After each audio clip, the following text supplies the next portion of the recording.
Jamaah salat tarawih yang dirahmati Allah Subhanahu wa taala, pertama-tama marilah kita memuji dan bersyukur kehadirat Allah Subhanahu wa taala yang telah memberikan nikmatnya kepada kita sekalian sehingga kita bisa hadir di Masjid Al-Abrar ini untuk melaksanakan salat tarawih dan witir berjamaah. Salawat dan salam semoga tercurahkan kepada idola kita Nabi Muhammad SAW dengan mengucapkan Allahumma sholli ala Muhammad wa ala ali Muhammad. Bapak-bapak dan ibu-ibu jemaah salat tarawih dan salat witir yang berbahagia, sebelum salat tarawih dimulai, izinkan saya menyampaikan beberapa informasi, yaitu 1. Infak Ramadan. Pemasukan infak Ramadan tadi malam sebesar Rp180.000 ditambah dengan infak sebelumnya sebesar Rp1.690.000. Jumlah keseluruhannya sampai saat ini sebesar Rp1.870.000. Semoga yang telah berinfak diberikan rezeki yang berlipat ganda oleh Allah Subhanahu wa taala. 2. Penyampaian tausiah malam ini akan disampaikan oleh Ustadz Masrudin Nasbari IGR. Kepada beliau disilahkan.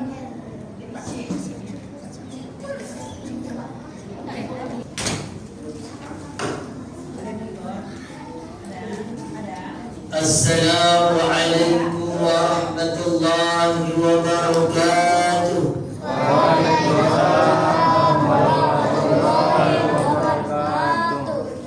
Alhamdulillah hamdan wa syukran lillah, amma ba'd. Yang kita sama-sama hormati dan muliakan pengurus Masjid Al-Abrar, tokoh agama, tokoh masyarakat, majelis ta'lim, singkatnya hadirin wal hadirat yang dimuliakan oleh Allah Subhanahu wa taala. Berbahagialah kita pada malam yang berbahagia ini, karena orang yang hadir di pertengahan bulan suci Ramadan untuk melaksanakan sholat sunnah tarawih dan witir itu tidak semua orang terkadang, banyak dia. Ramadan pertama, kedua atau 1 minggu awal itu ramai. Ya Pak Bu, ramai betul? Ramai. Pertengahan sekarang ini juga ramai, betul? Betul. Nah, betul. Bedanya kalau awal Ramadan ramainya di dalam masjid. Kalau pertengahan Ramadan ramainya di tempat pembelian orang jual beli, mall, di mana lagi, swalayan dan lain sebagainya. Itu perbedaannya. Jadi Bapak Ibu semua adalah orang pilihan, insya Allah. Pada malam yang berbahagia ini, pembahasan kita adalah tentang dampak makanan bagi kepribadian.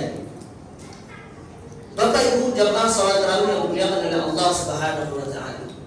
Jadi makanan yang kita konsumsi, yang kita makan, itu sangat berdampak bagi kepribadian kita. Kenapa demikian? Karena makanan yang kita makan masuk ke dalam tubuh kita, kemudian dihancurkan oleh pabrik yang ada di dalam perut kita, di dalam tubuh kita. Kemudian dialirkan ke seluruh tubuh kita, bahkan lari juga ke otak kita. Sehingga kalau makanannya haram, tentu saja akan berpengaruh menjadi hal yang tidak baik. Sebaliknya ketika makanan itu halal, maka akan berpengaruh kepada perilaku yang baik, insya Allah. Jadi Allah Subhanahu wa taala berfirman dalam surah Al-Baqarah ayat yang ke-168. A'udzu billahi minasyaitonir rajim.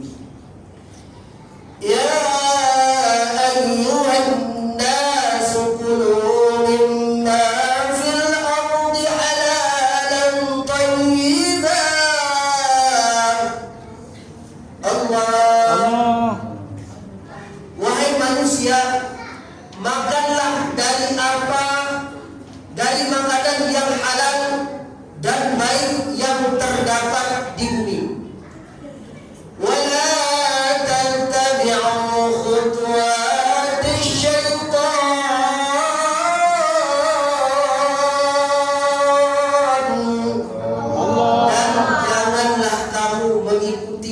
langkah-langkah syaitan. Innahu lakum aduwwun mubin.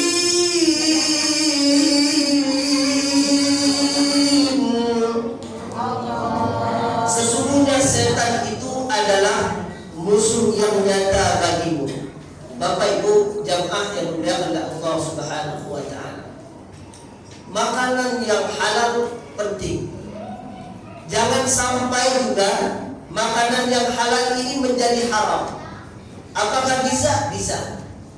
Ketika kita berbuka, makanan yang kita makan tadi yang halal berlebihan. Minum es sampai 3 gelas, ludes. Kolak 1 mangkok awalnya, tambah menjadi 3 mangkok. Air putih kapan? Entah kapan. Makanya Rasulullah SAW menghimbau kepada kita, menekankan kepada kita supaya jangan berlebih-lebihan. Sepertiga makanan, sepertiga minuman, sepertiga udara di perut ini. Jadi harus ada udaranya. Jangan sampai jatah di perut ini air semua, es semua isinya, sama makanan. Jadi susah untuk bernapas. Sampai-sampai tak sempat lagi untuk sholat tarawih, sholat isya. Kenapa? Karena kekenyangan. Makanya Allah Subhanahu wa taala berfirman, "Wa kulu," makanlah, "washrabu," minumlah, "wa la tusrifu," jangan berlebih-lebihan. Innahu la yuhibbul musrifin.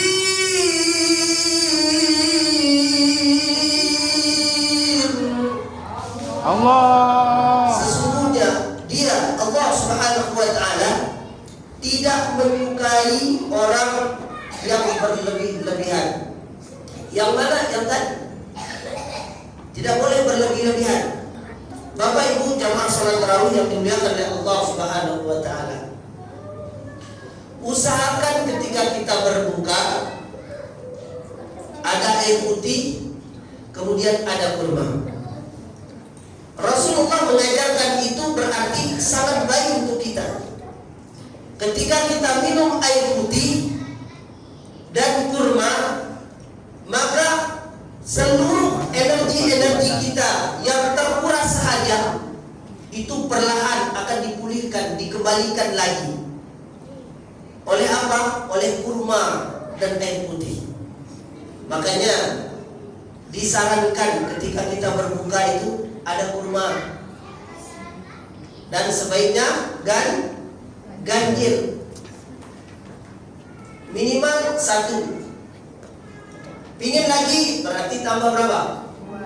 2. Berarti jadinya 3. Ustaz, saya gak cukup kalau 3. Ya sudah, tambah lagi 2. Jadinya 5 ganjil.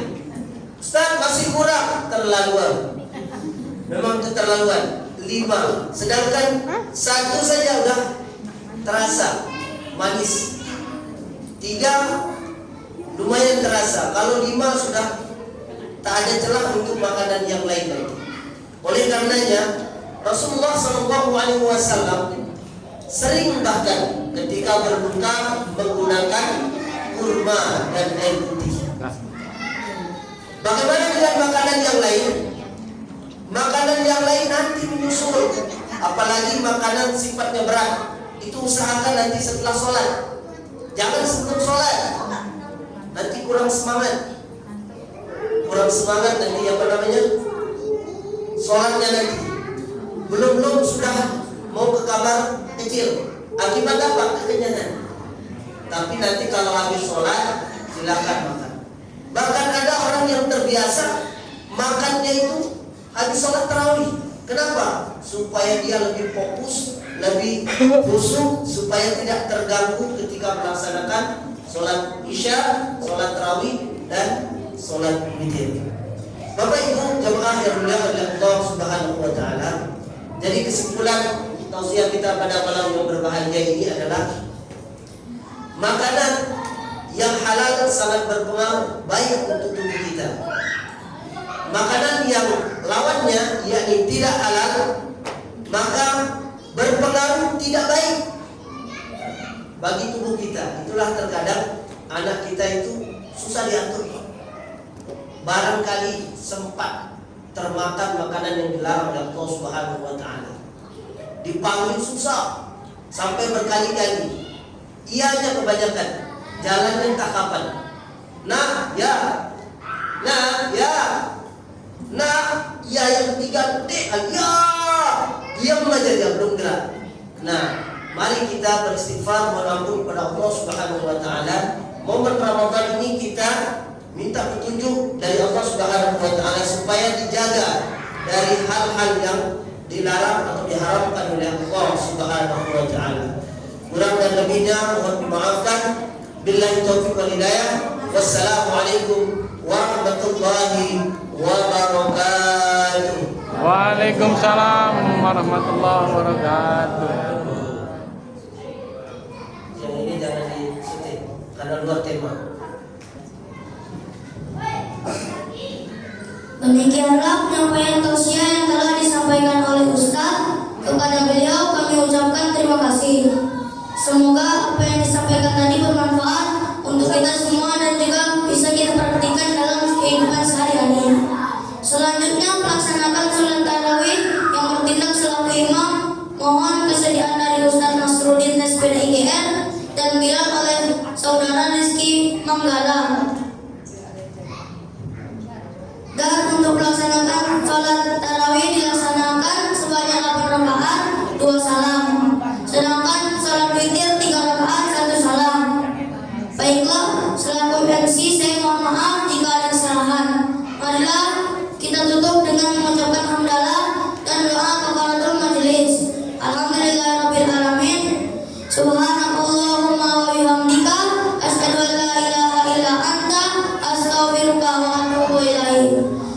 Wassalamualaikum warahmatullahi wabarakatuh. Waalaikumsalam warahmatullahi wabarakatuh.